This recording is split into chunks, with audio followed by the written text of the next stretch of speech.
Hello student, welcome to online class. Today's our subject is SS. Okay, in SS subject I will explain you socio and political life topic, chapter number 15, equality in democracy. Okay, जनतंत्र में समानता.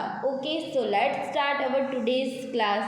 India has a largest democracy in the world. India के पास जो जनतंत्र है वो यानी सबसे ज़्यादा विकसित देश है. Okay, the constitution is the guideline for governing the country. Okay, जो संविधान है वो एक है ना गवर्नमेंट यहाँ के है ना जो है ना गवर्नमेंट के लिए वो गाइडलाइन की तरह काम करता है. India has the largest Britain constitution in the world.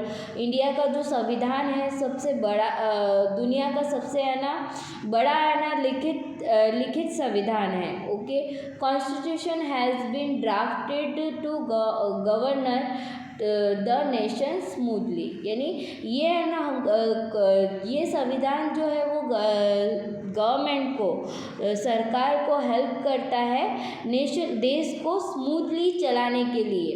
The constitution of India has given equal opportunity to all the citizen of the country.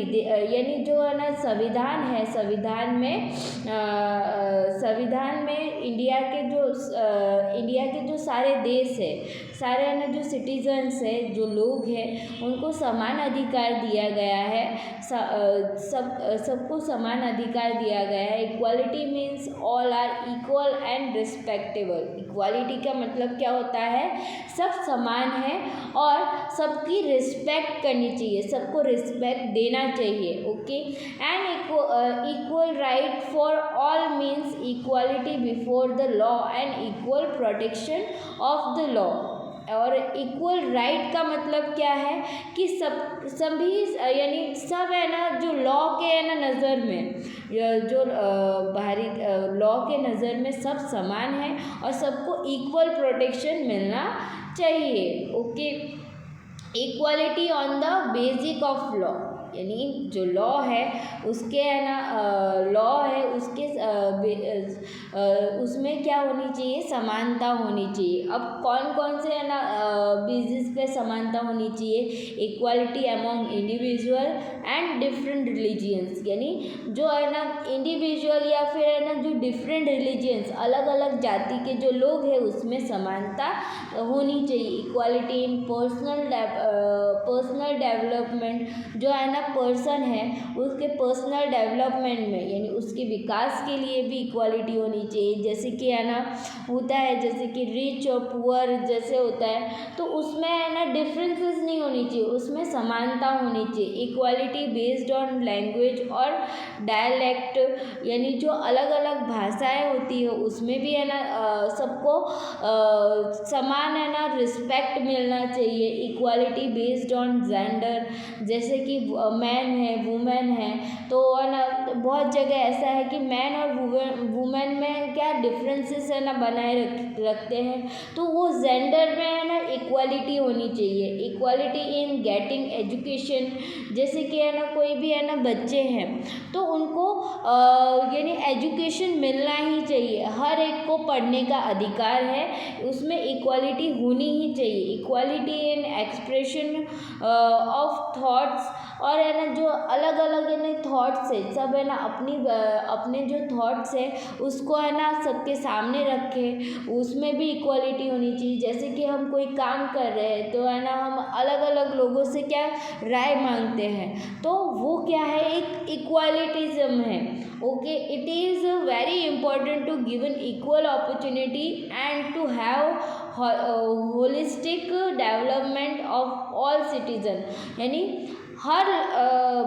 यानी हर एक जनता को क्या करनी चाहिए, इक्वल अपॉर्चुनिटी देनी चाहिए। जैसे कि कोई भी है ना कोई भी अपॉर्चुनिटी है, जैसे कि गवर्नमेंट जॉब्स है, तो उसमें क्या होती है, हर एक को है ना अपॉर्चुनिटी दी जाती है, इक्वल है ना इक्वल समानता है ना दी जाती है कि वो गवर्नमेंट फॉर्म सब भर सकते हैं। तो ऐसे है ना इक्वल अपॉर्चुनिटी देनी चाहिए और उनके विकास के लिए भी ट्राई करना चाहिए। According to former US president, यानी यूएस के जो है ना प्रेसिडेंट है अब्राहम लिंकॉल्न, डेमोक्रेसी वो है ना ऐसा कहते हैं, democracy is the rule of the people, यानी जो जनतंत्र है वो क्या है, वो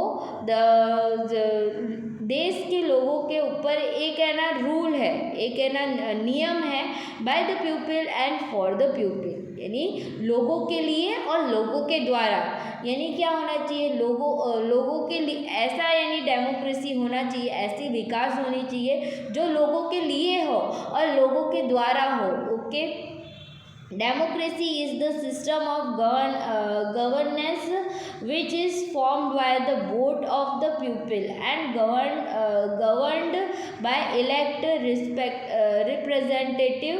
Our country has a democratic system of governance, यानी जो विकास है उसमें ऐसा सिस्टम है, जो लोग हैं यानी देश की जो जनता है वो क्या करती है, देश के नेता को इलेक्ट करती है यानी चुनती है। ओके, तो यानी हमारा जो देश है वो डेमोक्रेटिक सिस्टम फॉलो करता है। ओके, जो विकसित सिस्टम वो फॉलो करता है। The election started from the gram panchayat and small unit of democracy to the largest panchayat parliament of the country are held through voting, यानी जितना भी यानी छोटे से छोटे ग्राम पंचायत हो या बड़े से बड़े पंचायत पार्लियामेंट हो, वहाँ पे क्या होता है, सबको इलेक्ट किया जाता है, वोटिंग के थ्रू सबको क्या चुना जाता है।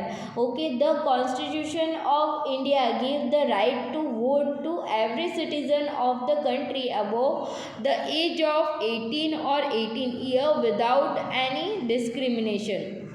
यानी जो संविधान है, संविधान में ऐसा यानी लिखा ऐसा ना रूल है कि हर एक भारत के हर एक जनता को जो 18 साल का हो या 18 साल से है ना ज़्यादा हो, तो उसको है ना उसको ऐसा राइट है कि वो अपने है ना मनपसंद नेता को चुन सकता है। The election commission has made special arrangement, जो इलेक्शन कमीशन जो है वो एक है ना स्पेशल अरेंजमेंट करते हैं, so that all registered voters in the country can cast their vote without any fear. यानी जो रजिस्टर्ड वोटर, यानी जो हमारे पास वोटर आईडी कार्ड है, वोट के टाइम पे जो है ना कार्ड है ना लेके जाते हैं, जो रजिस्टर है ना वोटर है, वो है ना बिना किसी डर के अपने है ना मनपसंद नेता को वोट दे सकते हैं। ओके, किसी भी डर के बिना। The creates a special voting facility for women and differently able vote, यानी जो है ना वुमेन है, जो है ना देश की जो है ना महिलाएं हैं और जो डिसेबल्ड लोग हैं उनके लिए स्पेशल है ना वोटिंग फैसिलिटी बिठाई जाती है। Child labour is an inequality is in our country, जो चाइल्ड लेबर है यानी जो बच्चों से काम कराया जाता है वो हमारे कंट्री में एक इनइक्वालिटी है। ओके, हमारे समाज का इनइक्वालिटिकल थिंग है। It is also a violence of the right to educated, यानी ये है ना एक तरफ का अत्याचार है कि उनको यानी एजुकेशन ना दे के उनको यानी क्या कराया जा रहा है, काम कराया जाता है। The constitution of India gives every child in the country the right to free and compulsory education for 6 to 14 year, यानी जो हमारा भारत का जो संविधान है उसने है ना ऐसा कंपल्सरी कर ही दिया है कि जो बच्चा 6 से 14 साल के बीच है, कम से कम उसको प्राइमरी स्कूल की प्राइमरी एजुकेशन तो होना ही चाहिए। Therefore, it is a legal offence to employ a child for any work under the age of 14। यानी ये एक इलीगल है ना, इलीगल थिंग होगा जो अगर है ना किसी भी बच्चे को 14 साल के उम्र के कम के किसी भी बच्चे को चाइल्ड लेबर अगर बनाया जाता है तो ये एक है ना इलीगल रूल है, यानी ये रूल के खिलाफ है। Man and women doing the same work, जो यानी जो पुरुष और महिलाओं को समान तौर पे काम देना चाहिए। Are discriminated in paying wage, यानी जो है ना महिला और पुरुष में डिफरेंसेस सोचते हैं कि है ना पुरुष जो काम कर सकते हैं वो महिलाएं नहीं कर सकती हैं। Somewhere a child under the age of 14, यानी जो छोटे बच्चे होते हैं 14 साल के नीचे के, and the differently able person are intentionally employed to pay less, यानी जो भी है ना डिफरेंटली एबल है, जैसे कि डीफ है, डम है, ब्लाइंड है, तो इनको हम डिफरेंटली एबल के रूप में जानते हैं। तो ऐसे किसी एम्प्लॉय को है ना जो पेमेंट है वो कम दिया जाता है। It is unfair to give a low wage to the disable women and small children. तो ये है ना ये रूल के खिलाफ होता है, उनको है ना कड़ी से कड़ी कार्रवाई की जाती है उन पर। The right of equality is given great important to democracy, जो है ना इक्वालिटी है, समानता, विविधता में समानता है, वो बहुत ही इम्पोर्टेंट है हमारे देश के विकास के लिए, जनतंत्र के लिए। इफ़ वी रिस्पेक्ट समवन, अगर हम किसी को रिस्पेक्ट देंगे, समवन विल रिस्पेक्ट अस, तो वो भी हमको सम्मान देगा, समान नज़रों से देखेगा। We can only ask someone for cleanliness if we keep it clean, जैसे कि हमारे है ना आसपास का एरिया है, तो अगर है ना हम साफ रखेंगे तो हम उससे एक्सपेक्ट कर सकते हैं कि भाई आप भी साफ रखो। ये हमारी जिम्मेदारी है कि हमारे आसपास साफ सुथरा एनवायरनमेंट रहे। Incidents that violent right to equality create an adverse impact of the harmonious society, यानी जो समान समाज का जो सपना है वो ये इक्वालिटी से ही हटेगी। Okay, so this is your chapter number 15, equality in democracy. So I hope you understand. Okay, so it is enough for today. We will meet in our next class with new videos. So bye.